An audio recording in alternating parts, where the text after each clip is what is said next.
Subordinate ক্লজগুলির মধ্যে adjective clause নিয়ে তোমাদের অনেক সময় সমস্যা হয়। তোমরা বুঝতে পারো না অ্যাডজেক্টিভ ক্লজ কিভাবে আইডেন্টিফাই করবে, অথবা দুটি সেন্টেন্স দেওয়া থাকলে সেই দুটি সেন্টেন্সকে তোমরা কিভাবে অ্যাডজেক্টিভ ক্লজ দিয়ে জয়েন করবে। আজকের ক্লাসটা করলে আমি তোমাদের কথা দিতে পারি অ্যাডজেক্টিভ ক্লজ নিয়ে যাবতীয় কনফিউশন কেটে যাবে। ক্লাসটা পুরোটা দেখো, ক্লাসের শেষে কতগুলি কোশ্চেন দিয়ে দেবো, যেগুলির উত্তর তোমরা কমেন্ট বক্সে কমেন্ট করে জানিও। তাহলে তোমাদের অ্যাডজেক্টিভ ক্লজ নিয়ে একটা ক্লিয়ার কনসেপশন তৈরি হবে। Let us start our class. দেখো অ্যাডজেক্টিভ ক্লজের characteristics. Works as adjective. Adjective clause ঠিক অ্যাডজেক্টিভের মতনই কাজ করবে। অ্যাডজেক্টিভের কাজটা কি? কোয়ালিফাইজ নাউন আর প্রোনাউন। নাউন বা প্রোনাউনকে কোয়ালিফাই করা, নাউন বা প্রোনাউনের গুণ প্রকাশ করা, এটাই অ্যাডজেক্টিভের কাজ। অ্যাডজেক্টিভ ক্লজেরও কাজ হচ্ছে নাউন বা প্রোনাউনকে কোয়ালিফাই করা। তাহলে অ্যাডজেক্টিভ আর অ্যাডজেক্টিভ ক্লজের ফাংশনটা একই, কিন্তু এদের পজিশনটা আলাদা। কোথায় আলাদা? অ্যাডজেক্টিভ প্রেসিডস এ নাউন, মানে নাউনের আগে বসে, কিন্তু অ্যাডজেক্টিভ ক্লজ কোথায় বসে? ফলোজ এ নাউন, নাউনের পরে বসে। যে নাউনটিকে অ্যাডজেক্টিভ ক্লজ কোয়ালিফাই করছে সেটিকে বলা হয় অ্যান্টিসিডেন্ট। অ্যান্টিসিডেন্টকে কোয়ালিফাই করে অ্যাডজেক্টিভ ক্লজ। একটু উদাহরণ দিয়ে দেখে নিই। দেখো, he is a good boy. বয়কে কোয়ালিফাই করছে কে? গুড, এটা অ্যাডজেক্টিভ। আর এখানে দেখো, he is a boy who is good. এই লিঙ্কার থেকে আমরা ভেঙে নিলাম সাবঅর্ডিনেট ক্লজ। বয়কে এখানে কোয়ালিফাই করছে কে? Who is good. দেখো এখানে এই অ্যাডজেক্টিভ বয়ের আগে বসেছে, কিন্তু অ্যাডজেক্টিভ ক্লজ বসেছে বয়ের পরে। বোঝা গেল? এই অংশটি বয়কে কোয়ালিফাই করছে, এটি অ্যাডজেক্টিভ ক্লজ। আর বয় এটি হলো অ্যান্টিসিডেন্ট, একে কোয়ালিফাই করছে। বোঝা গেল? বেশ, আশা করি অ্যাডজেক্টিভ ক্লজের এই ক্লাসটি তোমাদের ভালো লাগছে। অ্যাডজেক্টিভ ক্লজ নিয়ে তোমাদের যাবতীয় ডাউট আস্তে আস্তে কেটে যাচ্ছে। তাহলে আর দেরি না করে চটপট ভিডিওটিকে একটা লাইক দিয়ে দাও, আর চ্যানেলটিকে সাবস্ক্রাইব করে দাও, আর বন্ধুদের মাঝে এই চ্যানেলটিকে শেয়ার করতে ভুলো না। দেখো অ্যাডজেক্টিভ ক্লজের লিঙ্কিং ওয়ার্ডস কি কি? ডব্লিউএইচ ওয়ার্ড আর দ্যাট। এদের মধ্যে আবার দেখো কিছু রয়েছে রিলেটিভ প্রোনাউন আর কিছু রয়েছে রিলেটিভ অ্যাডভার্ব। কি কি relative pronoun? Who, which, whom, whose আর দ্যাট। এই রিলেটিভ প্রোনাউনগুলি অ্যাডজেক্টিভ ক্লজের লিঙ্কার হিসেবে কাজ করে। আবার হোয়েন, হোয়ার, হোয়াই এই রিলেটিভ অ্যাডভার্বগুলিও অ্যাডজেক্টিভ ক্লজের লিঙ্কিং ওয়ার্ড হিসেবে কাজ করে। হোয়েন হলো adverb of time, where adverb of place, why adverb of reason. Adjective ক্লজকে রিলেটিভ ক্লজ বলা হয়। রিলেটিভ ক্লজ কেন বলা হয়? যেহেতু অ্যাডজেক্টিভ ক্লজ রিলেটিভ প্রোনাউন বা রিলেটিভ অ্যাডভার্ব দিয়ে তার পূর্ববর্তী নাউন বা প্রোনাউন, যেটাকে আমরা কি বলেছি? অ্যান্টিসিডেন্ট, তার সাথে সম্পর্ক স্থাপন করে। যেহেতু রিলেটিভ প্রোনাউন বা রিলেটিভ অ্যাডভার্ব দিয়ে তার অ্যান্টিসিডেন্ট মানে পূর্ববর্তী নাউন বা প্রোনাউন যাকে কোয়ালিফাই করছে তার সঙ্গে সম্পর্ক স্থাপন করে, সেই জন্য অ্যাডজেক্টিভ ক্লজকে কি বলা হয়? Relative clause. বোঝা গেল? লিখে নিও। দেখো এখানে আমি একটি চার্ট দিয়েছি, যে চার্টের মাধ্যমে আমরা বুঝে নেব সাবজেক্ট বা অবজেক্টের ক্ষেত্রে আমরা অ্যাডজেক্টিভ ক্লজের কোন লিঙ্কিং ওয়ার্ডগুলি ব্যবহার করব। দেখো রিলেটিভ ক্লজের সাবজেক্ট, অবজেক্ট এবং পজেসিভ কেসে বা পজেশনের ক্ষেত্রে আমরা লিভিং বিইংস এর ক্ষেত্রে কোন লিঙ্কিং ওয়ার্ড ব্যবহার করব, নন লিভিং বিইংস এর ক্ষেত্রে কোন লিঙ্কিং ওয়ার্ড ব্যবহার করব। আর এখানে দেখো লিভিং এবং নন লিভিং দুটো ক্ষেত্রে কমন যে লিঙ্কিং ওয়ার্ডটা আমরা ব্যবহার করতে পারি। দেখো লিভিং বিইং এর ক্ষেত্রে সাবজেক্ট হলে আমরা হু ব্যবহার করি, আর নন লিভিং বিইং এর ক্ষেত্রে হুইচ বা দ্যাট ব্যবহার করি। লিভিং এবং নন লিভিং দুটো ক্ষেত্রে আমরা দ্যাট ব্যবহার করতে পারি। অবজেক্টের জন্য লিভিং বিইং এর ক্ষেত্রে আমরা হোম ব্যবহার করি, নন লিভিং এর ক্ষেত্রে আমরা হুইচ বা দ্যাট ব্যবহার করি। আর দ্যাট এটাকে আমরা লিভিং এবং নন লিভিং দুটো ক্ষেত্রেই ব্যবহার করতে পারি। পজেশনের ক্ষেত্রে আমরা লিভিং বিইং এর জন্য হুজ এই লিঙ্কিং ওয়ার্ডটা করব, নন লিভিং বিইং এর জন্য অফ হুইচ। বোঝা গেল? এই চারটা তোমরা লিখে নিও। দেখো অ্যাডজেক্টিভ ক্লজের ফাংশন। লিভিং থিংস এর জন্য যে সমস্ত লিঙ্কিং ওয়ার্ড ব্যবহৃত হয় তার লিস্টটা আমরা আগের চার্ট থেকে পেয়েছি। সেই সমস্ত লিঙ্কিং ওয়ার্ড দিয়ে আমরা কিভাবে অ্যাডজেক্টিভ ক্লজ তৈরি করতে পারি। সাবজেক্ট, অবজেক্ট এবং পজেশনের ক্ষেত্রে আমরা সেই অ্যাডজেক্টিভ ক্লজগুলিকে কিভাবে ব্যবহার করব। দেখো, সাবজেক্ট, যেখানে অ্যাডজেক্টিভ ক্লজ সাবজেক্টের মতন ব্যবহৃত হয়েছে, আমরা প্রথমে এই সেন্টেন্সটিতে সাবঅর্ডিনেট ক্লজটিকে আইডেন্টিফাই করি। The boy who stood first is very poor. সেই ছেলেটা যে প্রথম হয়েছিল সে খুব দরিদ্র। দেখো, এখানে সাবঅর্ডিনেট ক্লজ শুরু হচ্ছে কোথা থেকে? হু, এই লিঙ্কার দিয়ে সাবঅর্ডিনেট ক্লজটা শুরু হয়েছে। কত পর্যন্ত এটা সাবঅর্ডিনেট ক্লজটা? যেখানে আবার একটা নতুন ফাইনাইট ভার্ব ব্যবহৃত হচ্ছে। তাহলে এখান থেকে এই পর্যন্ত এটা হচ্ছে সাবঅর্ডিনেট ক্লজ। এবার দেখো কেন এটা adjective clause. The boy who stood first, এই বয় অ্যান্টিসিডেন্টকে কোয়ালিফাই করছে কে? হু স্টুড ফার্স্ট। তাহলে এটা অ্যাডজেক্টিভ ক্লজ। আর মেন ক্লজ কোনটা? The boy is very poor. বোঝা গেল? এবার এখানে দেখো, হু স্টুড ফার্স্ট, যে প্রথম হয়েছিল। এখানে হু, এই লিঙ্কিং ওয়ার্ডটা সাবজেক্টের মতন ব্যবহৃত হয়েছে।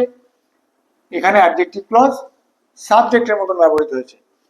আমরা দেখব কি লিঙ্কিং ওয়ার্ডটা কিভাবে ব্যবহৃত হয়েছে। সেটা সাবজেক্টের মতো হলে আমরা ধরে নেব অ্যাডজেক্টিভ ক্লজটা এখানে সাবজেক্টের মতো ব্যবহৃত হয়েছে। পরের সেন্টেন্সটাই দেখো, the man whom I helped, কতটা অ্যাডজেক্টিভ ক্লজ? এই লিঙ্কিং ওয়ার্ড থেকে শুরু হয়ে তারপরে যেখানে আমরা একটা নতুন ফাইনাইট ভার্ব পাচ্ছি সেই পর্যন্ত এই অ্যাডজেক্টিভ ক্লজটা। The man whom I helped. আর মেন ক্লজ কোনটা? The man is not ungrateful, এটাই মেন ক্লজ। আর সাবঅর্ডিনেট ক্লজ হচ্ছে whom I helped. Linking word দিয়ে শুরু আর কোথায় শেষ? তারপরে ফাইনাইট ভার্বের আগে পর্যন্ত। সাবঅর্ডিনেট ক্লজটাকে বুঝে নাও। আর এটা কেন অ্যাডজেক্টিভ ক্লজ? এই ম্যান অ্যান্টিসিডেন্টকে কোয়ালিফাই করছে কে? হুম আই হেল্পড। বোঝা গেল? মানুষটা কে? কোন মানুষটা? যাকে আমি সাহায্য করেছিলাম সে অকৃতজ্ঞ নয়। আনগ্রেটফুল মানে হচ্ছে অকৃতজ্ঞ। The man whom I helped is not ungrateful. তাহলে এটা অ্যাডজেক্টিভ ক্লজ। এবার দেখো, মানুষটা যাকে আমি সাহায্য করেছিলাম, কাকে? কাকে দিয়ে প্রশ্ন করলে এই হুম উত্তরটা পাওয়া যাচ্ছে। তাহলে হুম, এই লিঙ্কিং ওয়ার্ডটা অবজেক্টের মতন কাজ করছে। এখানে অ্যাডজেক্টিভ ক্লজ অবজেক্টের মতন কাজ করছে। বোঝা গেল? এবার দেখো পজেশন। পজেশন মানে হচ্ছে অধিকার বা সম্বন্ধ। The man whose money has been stolen has complained in police station. Main clause কোনটা? The man has complained in police station. আর সাবঅর্ডিনেট ক্লজ কোনটা? এই লিঙ্কিং ওয়ার্ড হুজ দিয়ে শুরু আর কোথায় শেষ হচ্ছে? যেখানে নতুন একটা ফাইনাইট ভার্ব শুরু হচ্ছে। Whose money has been stolen, এই অংশটা হলো সাবঅর্ডিনেট ক্লজ। কোন মানুষটা? The man. কোন মানুষটা? সেই মানুষটা যার মানি মানে টাকা চুরি হয়েছে সে পুলিশ স্টেশনে কমপ্লেন করেছে। এই মানুষটাকে কোয়ালিফাই করছে কে? Whose money has been stolen, এই সাবঅর্ডিনেট ক্লজটা। এটা অ্যাডজেক্টিভ ক্লজ। আর এই মানুষটা, এই অ্যান্টিসিডেন্ট, এর সঙ্গে সম্বন্ধ স্থাপন করছে কে? Whose money has been stolen, তার অধিকার। সেই জন্য এখানে পজেশন বা অধিকার বোঝাতে অ্যাডজেক্টিভ ক্লজ ব্যবহৃত হয়েছে। বোঝা গেল? তাহলে তোমরা পজ করে লিখে নিও। দেখো, নন লিভিং থিংস এর জন্য যে সমস্ত লিঙ্কিং ওয়ার্ড ব্যবহৃত হয় সেগুলি দিয়ে আমরা অ্যাডজেক্টিভ ক্লজ কিভাবে তৈরি করব। দেখো, সাবজেক্ট হিসেবে যেখানে নন লিভিং থিংস এর জন্য লিঙ্কিং ওয়ার্ডটা বা অ্যাডজেক্টিভ ক্লজটা সাবজেক্টের মতন কাজ করছে। প্রথম সেন্টেন্সটা দেখো, the epic that gave Milton fame is Paradise Lost. সেই মহাকাব্যটা যেটা মিল্টনকে খ্যাতি দিয়েছিল সেটা হলো প্যারাডাইস লস্ট। তাহলে মেন ক্লজ কোনটা? The epic is Paradise Lost. আর এপিককে, এই অ্যান্টিসিডেন্টকে কোয়ালিফাই করছে কে? দ্যাট গেভ মিল্টন ফেম, এটি অ্যাডজেক্টিভ ক্লজ। আর এখানে দ্যাট লিঙ্কিং ওয়ার্ডটা এই অ্যাডজেক্টিভ ক্লজটার সাবজেক্টের মতন কাজ করছে। কোন এপিকটা?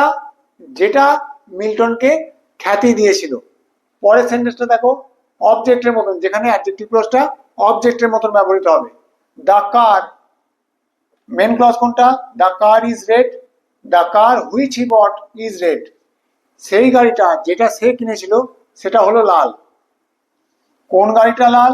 এই কারকে কোয়ালিফাই করছে কে? এই অ্যাডজেক্টিভ ক্লজটা, হুইচ হি বট, এই ক্লজটা এই অ্যান্টিসিডেন্টকে কোয়ালিফাই করছে হুইচ হি বট, এটা অ্যাডজেক্টিভ ক্লজ। কোন গাড়িটা? যেটা সে কিনেছিল। এখানে কিন্তু এই হুইচটা নিজে ডুয়ার নয়, সে নিজে কিন্তু কেনেনি, তাকে যে কিনেছিল, সেই জন্য এটা অবজেক্টের মতন কাজ করছে। বোঝা গেল? এখানে দেখো অ্যাকশনটা নিজেই করছে, দ্যাট গেভ মিল্টন ফেম। ব্যাপারটা বুঝে দেখো, এখানে এই এপিকটা সে কিন্তু মিল্টনকে ফেম বা খ্যাতি দিয়েছিল, আর এখানে দেখো অ্যাকশনটা কিন্তু সে নিজে করছে না, ডুয়ার কিন্তু সে নিজে নয়। কার, কার কিন্তু নিজে কেনেনি, কার কে যে কিনেছে। এখানে দেখো কার একে যে কোয়ালিফাই করছে হুইচ হি বট, এখানে হুইচ কিন্তু নিজে অ্যাকশন করছে না, নিজে ডুয়ার নয়। এখানে হুইচ হচ্ছে অ্যাকশনটা রিসিভার, আর এখানে অ্যাকশনটা ডুয়ার। দুটোর মধ্যে তফাৎ বোঝা গেল? এখানে হুইচ হচ্ছে অ্যাকশনটা রিসিভার, আর এখানে দ্যাট হচ্ছে অ্যাকশনটা ডুয়ার। ডুয়ার বলে এখানে সাবজেক্টের মতন কাজ করছে, আর এখানে রিসিভার যেহেতু সেই জন্য অবজেক্টের মতন কাজ করছে। বোঝা গেল? তারপর দেখো পজেশন, অধিকার বা সম্বন্ধ। The book of which the pages are torn, সেই বইটা যার পাতাগুলো ছিঁড়ে গেছে সেটা খুব পুরনো। কোন বইটার? যার পাতাগুলো ছিঁড়ে গেছে। এই অফ হুইচ এটা একটা লিঙ্কিং ওয়ার্ড, আগে অফ দিতে হয়েছে, যেহেতু নন লিভিং থিং তার জন্য পজেশন বা সম্বন্ধ বোঝাতে আমাদের অফ হুইচ দিতে হয়েছে। বোঝা গেল?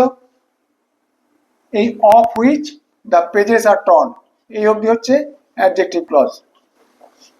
অধিকার বোঝাচ্ছে, সেই জন্য পজেশন হলো। বুঝতে পারলে? লিখে নাও। এগুলি তোমরা আরো ভালোভাবে বুঝতে পারবে যখন আমরা দুটি সেন্টেন্সকে অ্যাডজেক্টিভ ক্লজ দিয়ে জয়েন করে দেখব। দেখো, join the sentences with adjective clause.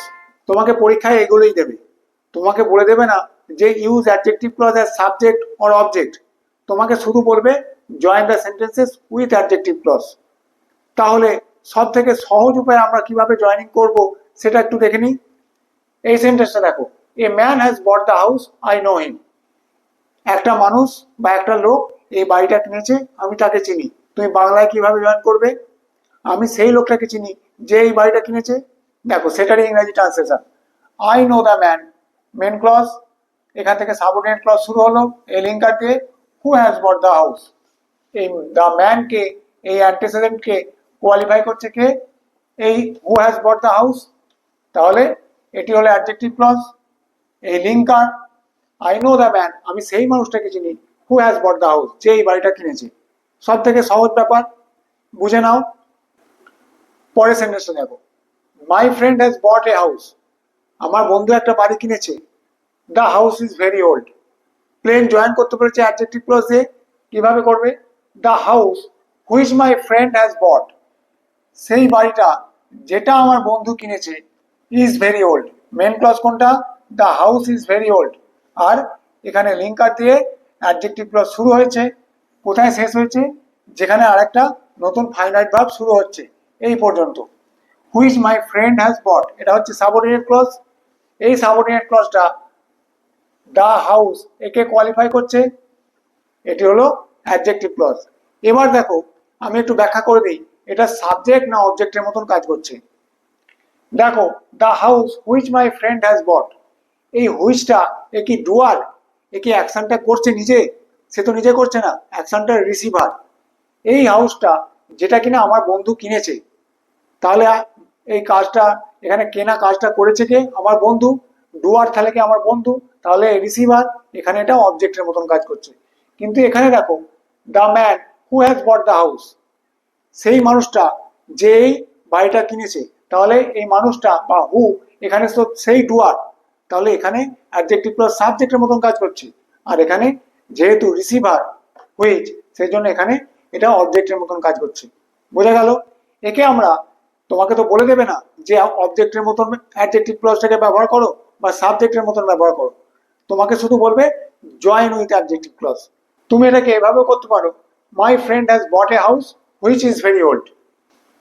যদি জয়েন করে এইভাবে my friend has bought a house which is very old, এই হুইচ ইজ ভেরি ওল্ড এই অ্যাডজেক্টিভ ক্লজটা কিন্তু এখানে অ্যাকশনের রিসিভার নয়, এই কিন্তু সাবজেক্ট। এখানে কিন্তু অ্যাডজেক্টিভ ক্লজটা আর এখানে অবজেক্টের মতন ব্যবহার হলো না, এখানে অবজেক্টের মতন ব্যবহার হচ্ছে যেহেতু এ রিসিভার, কিন্তু এখানে কিন্তু এ ডুয়ার নিজেই। এখানে কিন্তু অ্যাডজেক্টিভ ক্লজটা সাবজেক্টের মতন ব্যবহার হচ্ছে। তুমি দুভাবেই এটাকে জয়েন করতে পারো। পরের সেন্টেন্সটা দেখো, a man has come to our house, একজন মানুষ আমাদের বাড়িতে এসেছেন। His brother is my friend, তার ভাই আমার বন্ধু।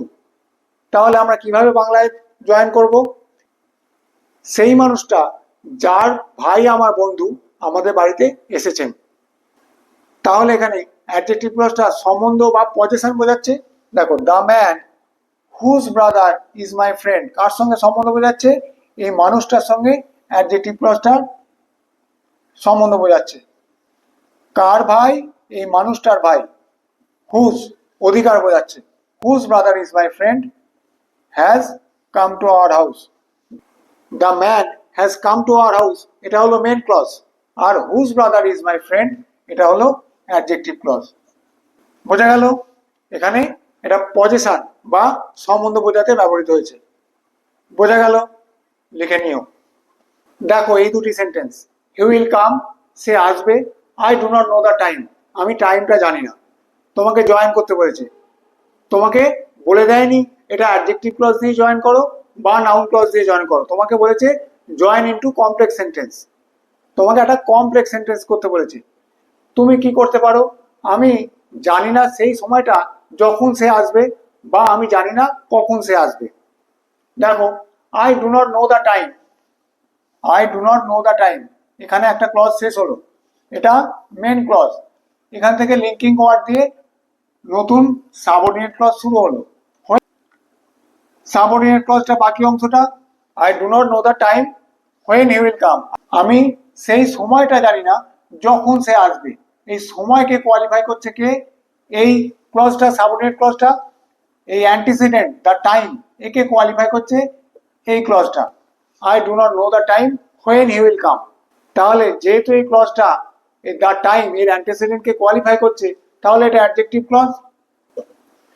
আবার দেখো, I do not know when he will come, এখানে কিন্তু এই দ্য টাইম কথাটা আমি বললাম না। আমি জানি না কখন সে আসবে, আমি কি জানি না কখন সে আসবে। তাহলে এইখানে যে লিঙ্কিং ওয়ার্ড দিয়ে সাবঅর্ডিনেট ক্লজটা শুরু হয়েছে, এটা কোন ক্লজ হয়ে গেল? আমি কি জানি না। এখানে কিন্তু এই ক্লজটা কাউকে কোয়ালিফাই করছে না, এবং এটাকে যদি আমি বাদ দিয়ে দিই, when he will come, I do not know, কি জানি না, এটা ছাড়া কিন্তু এই ক্লজটা তার অর্থটা পূর্ণ করতে পারছে না, এই মেন ক্লজটা তার অর্থটা পূর্ণ করতে পারছে না। তাহলে এটা কোন ধরনের সাবঅর্ডিনেট ক্লজ? এটা কিন্তু নাউন ক্লজ হয়ে গেল। ব্যাপারটা একটু বুঝে দেখো। দ্য টাইম এই কথাটা দেওয়ার জন্য এটা কিন্তু অ্যাডজেক্টিভ ক্লজ হয়ে গেল, কারণ এই অ্যাডজেক্টিভ ক্লজটা এখানে দ্য টাইমকে কোয়ালিফাই করছে, কিন্তু এখানে সেই দ্য টাইম কথাটা নেই। তাহলে এখানে সাবঅর্ডিনেট ক্লজটা নাউন ক্লজ হয়ে গেল, আর এখানে এটা অ্যাডজেক্টিভ ক্লজ হয়ে গেল। বোঝা গেল? খুব সূক্ষ্ম তফাৎ। এক্স্যাক্ট সেম ওয়ার্ডগুলো দিয়ে তৈরি একই সাবঅর্ডিনেট ক্লজ, কোথাও অ্যাডজেক্টিভ ক্লজ হিসেবে ব্যবহৃত হচ্ছে, আবার কোথাও নাউন ক্লজ হিসেবে ব্যবহৃত হচ্ছে। পরের জয়েনিংটা দেখো, হি ইজ অ্যাবসেন্ট, সে অনুপস্থিত। I cannot tell the reason, আমি কারণটা জানি না। তোমাকে জয়েন করতে বলেছে, তুমি দুটি জয়েনিং এর মধ্যে যে কোনো একটি করতে পারো। I cannot tell the reason why he is absent, I cannot tell the reason এই অবধি একটা ক্লজ হলো, আবার এই লিঙ্কার দিয়ে শুরু, এখান থেকে আরেকটা ক্লজ শুরু হলো, এবং এটা হলো সাবঅর্ডিনেট ক্লজ।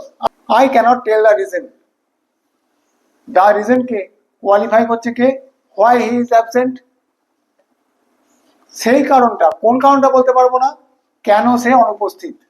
তাহলে রিজনকে কোয়ালিফাই করছে হোয়াই হি ইজ অ্যাবসেন্ট এই সাবঅর্ডিনেট ক্লজটা, তাহলে এটা অ্যাডজেক্টিভ ক্লজ। আবার এখানে দেখো, I cannot tell why he is absent, আমি বলতে পারবো না। কি বলতে পারবো না? হোয়াই হি ইজ অ্যাবসেন্ট, সে কেন অনুপস্থিত। হোয়াই হি ইজ অ্যাবসেন্ট এখানে দেখো, তাহলে কি হিসেবে ব্যবহৃত হচ্ছে? Noun clause. আমি বলতে পারবো না, কি বলতে পারবো না? যতক্ষণ না আমি বলছি হোয়াই হি ইজ অ্যাবসেন্ট, ততক্ষণ কিন্তু এই প্রিন্সিপাল ক্লজটা তার অর্থ পরিপূর্ণরূপে প্রকাশ করতে পারছে না। এই সাবঅর্ডিনেট ক্লজটা এই প্রিন্সিপাল ক্লজটার পরিপূরক হিসেবে কাজ করছে। তাহলে এটা হলো নাউন ক্লজ। আর এখানে দেখো, যেহেতু একই ওয়ার্ড দিয়ে তৈরি এই সাবঅর্ডিনেট ক্লজটা, এই দ্য রিজন একে কোয়ালিফাই করছে, সেই জন্য এটা হয়ে গেল অ্যাডজেক্টিভ ক্লজ। তাহলে নাউন ক্লজ আর অ্যাডজেক্টিভ ক্লজ দুটোর ব্যবহারের তরিতফাত বোঝা গেল। তোমরা নিশ্চয়ই পরীক্ষাতে আর কখনো কোনো সমস্যায় পড়বে না। যদি কোনো অসুবিধা হয় তোমরা কমেন্ট করে জানিও। দেখো, এখানে আমি কিছু জয়নিং এর কোশ্চেন দিয়ে দিয়েছি, যেগুলির উত্তর তোমরা কমেন্ট করে জানিও। কোনো অসুবিধা থাকলে সেগুলিও কমেন্ট করে জানিও। আশা করি ক্লাসটা ফলো করলে তোমাদের আর কোনো অসুবিধা থাকার কথা নয়। আজকের ক্লাসটা যদি ভালো লেগে থাকে তাহলে অতি অবশ্যই ভিডিওটিকে লাইক করো আর চ্যানেলটিকে সাবস্ক্রাইব করো। Thank you.